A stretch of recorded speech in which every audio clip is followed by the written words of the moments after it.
Le but de cette vidéo est d'essayer d'éviter les noyades chez les personnes qui font des crises d'épilepsie, en particulier lors des activités de baignade en milieu naturel ou en piscine.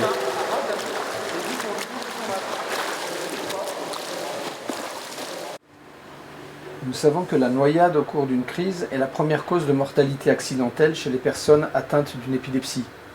On peut et on doit interdire la baignoire. Faut-il aussi interdire la natation ? Alors oui, donc les noyades sont une cause majeure de mortalité chez les patients épileptiques. Et parmi elles, il faut savoir que 70% se produisent dans le milieu privé. Donc concernant la baignoire, je crois que là il faut être clair. La baignoire doit être contre-indiquée, ou en tout cas évitée au maximum chez un patient avec épilepsie.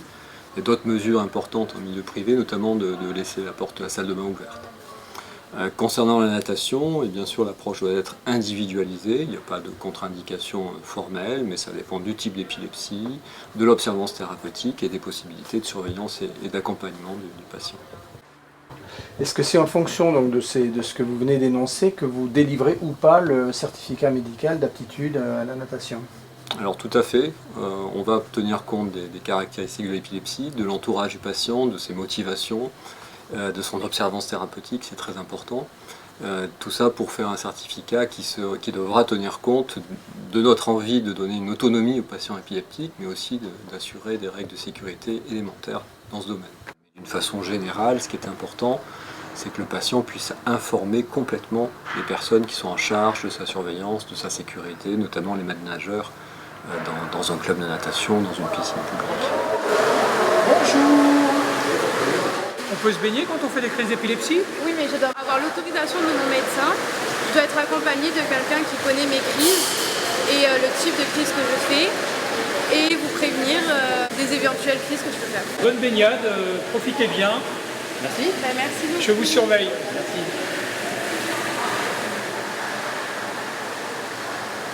L'autorisation mentionne régulièrement sous surveillance rapprochée. Alors la natation en piscine publique doit être bien sûr accompagnée par une surveillance de très près, par un maître nageur qui doit être au courant de la pathologie du patient et des premiers signes d'alerte. Ce que l'on conseille aussi, c'est qu'il y ait un accompagnant qui soit à côté du patient dans le bassin avec lui. En tout cas, il faut qu'il y ait une surveillance de tous les instants du patient avec une épilepsie. Nagez de préférence sur la première ligne, ce qui évite de franchir les lignes de flotteurs et vous permet de vous accrocher au bord si vous sentez venir une crise. Préférez également un bassin aux normes avec l'eau qui affleure la margelle. Il est très important de repérer rapidement le début d'une crise. Ça peut être un brusque ralentissement puis une interruption des mouvements de natation, parfois des convulsions. Parfois une anomalie du comportement, la personne se rapproche brusquement du bord ou part dans une direction quelconque.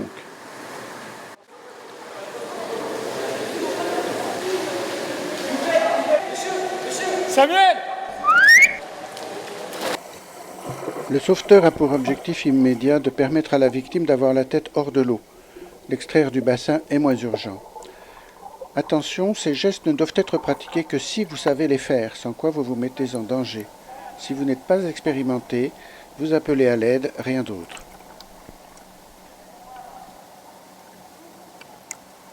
Le second maître nageur a appelé les secours. La personne doit être examinée, principalement pour vérifier qu'elle n'ait pas inhalé de l'eau. Ça va aller, ça va aller. Allez, vous reviens. Mademoiselle, vous m'entendez ? Mademoiselle ? Reviens à nous. Mademoiselle ? Allez, s'il te plaît. Elle respire. Sors juste l'oxygène. Allez, Lou. Si la personne présente une crise tonico-clonique, n'essayez pas d'entraver ses mouvements. Placez simplement une serviette ou un vêtement sous sa tête pour éviter qu'elle ne se cogne contre le carrelage. Comme après toute crise d'épilepsie, il faudra être très vigilant au réveil, la personne pouvant être agitée ou confuse. Il n'y a pas de connaissance. Ça va aller, Lou. Ça va aller. Votre accompagnateur, il est là. Ça va aller, hein. D'accord ? On va vous couvrir, hein. Pour pas que vous ayez froid, mais ça va aller. D'accord ?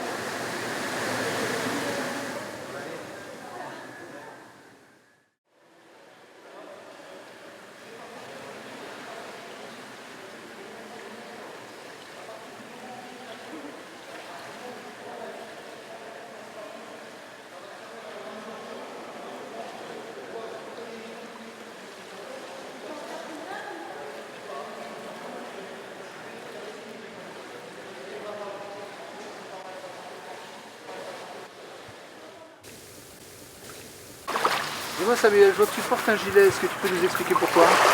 Oui, parce qu'en fait, quand je vais à la plage, quand je veux aller me baigner, je suis un petit peu obligé d'en mettre un parce que voilà, je suis épileptique, donc je peux faire des crises d'épilepsie. Donc voilà, j'ai besoin d'un gilet de flottaison et au moins d'une personne qui puisse vérifier si je ne peux pas. Et puis voilà, le gilet de flottaison, en fait, il va me servir, enfin, il va te servir à pouvoir me repérer sur l'eau. Parce que sinon je coule et puis après c'est comme aller chercher une aiguille dans une bouteille de foin. Ça t'est déjà arrivé ça? Oui, ça m'est déjà arrivé dans le passé, mais c'est justement pour ça que je ne veux pas que ça se reproduise. D'accord. Et est-ce que c'est contraignant de porter un gilet comme ça? Oui, quand même, parce que je vois bien que les autres me regardent en se posant des questions. Est-ce qu'il sait nager? Est-ce qu'il ne sait pas nager?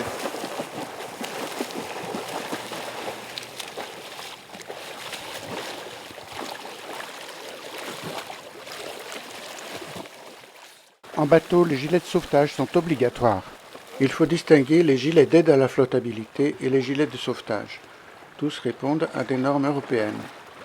Les gilets d'aide à la flottabilité, qui ont des éléments flottants en mousse, assurent le maintien en surface, mais n'assurent pas la survie d'une personne inconsciente.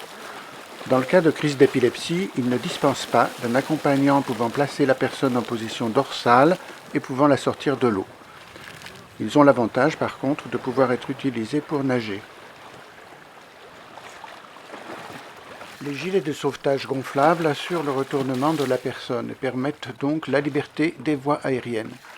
Ils peuvent être utilisés par-dessus des vêtements ordinaires. Ils sont équipés d'un sifflet de détresse. Les modèles 150 Newton sont utilisables en mer ou dans un fort courant. Ils ont l'avantage de permettre une liberté de mouvement hors de l'eau, mais ne sont pas adaptés pour la natation.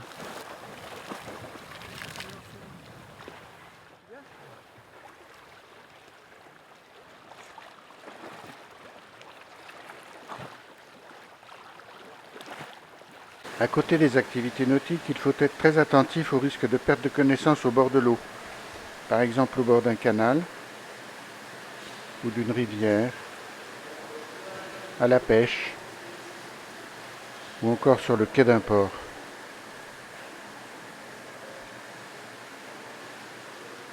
Certaines variétés d'épilepsie sont-elles plus exposées que d'autres? Qu'en est-il des absences notamment? Alors c'est une question importante. D'une façon générale, les risques accidentels sont plus forts quand il y a une perte de conscience, quand il y a des manifestations convulsives et bien sûr quand les crises sont fréquentes et mal contrôlées. Alors concernant les absences, il faut considérer que ce sont des vraies crises d'épilepsie dans lesquelles ce qui domine la manifestation, c'est un trouble de conscience et ce sont des crises qui exposent comme les autres à des dangers accidentels et notamment de noyade. En cas de crise rare, le danger est aussi présent et donc il faut redoubler de surveillance, peut-être même plus finalement, puisqu'on est peut-être moins attentif dans ces cas-là. Finalement, la mortalité liée à l'épilepsie a des causes assez directes. On pense au SUDEP, à l'état de mal, et aussi des causes indirectes, comme par exemple les brûlures, les accidents. Est-ce qu'on ne devrait pas intensifier la lutte ou la prévention des risques indirects? En effet, c'est un sujet très important, cette prévention des risques évitables. On a fait beaucoup de communication sur les SUDEP. Je crois qu'il faut faire aussi un effort de communication sur les risques évitables de décès chez le patient épileptique. Ça passe par des communications à travers des manifestations comme la Journée internationale. Ça passe aussi grâce à ce qu'on met en place comme éducation thérapeutique. Et ce sujet doit peut-être être un peu mieux abordé et développé dans cette éducation que l'on fait aux patients.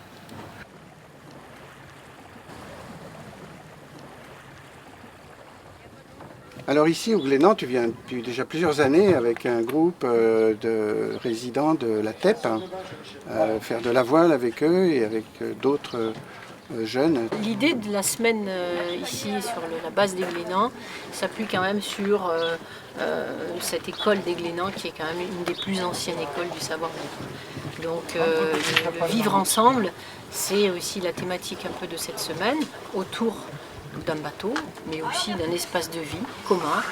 On mélange deux publics parce que la différence, c'est une richesse. Sur le bateau, ces jeunes avec épilepsie, est-ce que ça nécessite des précautions particulières? On applique strictement les mêmes règles qu'un bateau qui navigue avec des personnes lambda. Donc la majeure partie du temps, c'est le gilet. À partir du moment où on entre sur le bateau, le port du gilet est obligatoire. Et on l'enlève quand on sort du bateau, quand toutes les manipulations et les manœuvres sont terminées. Dans toutes les pratiques, en tous les cas, ce que nous, on va mettre en place, c'est la vigilance. C'est notre façon de nous adapter à ce handicap et à ces personnes qui nous demandent un peu plus de vigilance. Je pense qu'à partir de là, il faut réfléchir sur le risque, tous les risques possibles, envisageables, c'est même du virtuel, on imagine tout le spectre des risques et à partir de là, on va réduire les risques. La devise de l'association, c'est la vie d'abord. Ce qu'on veut essayer de faire comprendre, c'est que quelqu'un qui a une épilepsie doit pouvoir mener une vie aussi normale que possible, faire des choses intéressantes. Ici, on voit des expériences tout à fait extraordinaires pour des enfants qui vivent en institution. Est-ce qu'on peut vraiment tout faire? J'ai envie de vous dire oui. Moi, le ressenti que j'ai, c'est oui, dans la mesure où il faut toujours garder en tête qu'on est quand même le miroir de ses propres peurs. La meilleure façon d'enlever ces peurs, c'est de sécuriser, on en a déjà parlé, d'évaluer au maximum tous les risques possibles, même ceux qui sont improbables, et à ce moment-là, d'y apporter une réponse.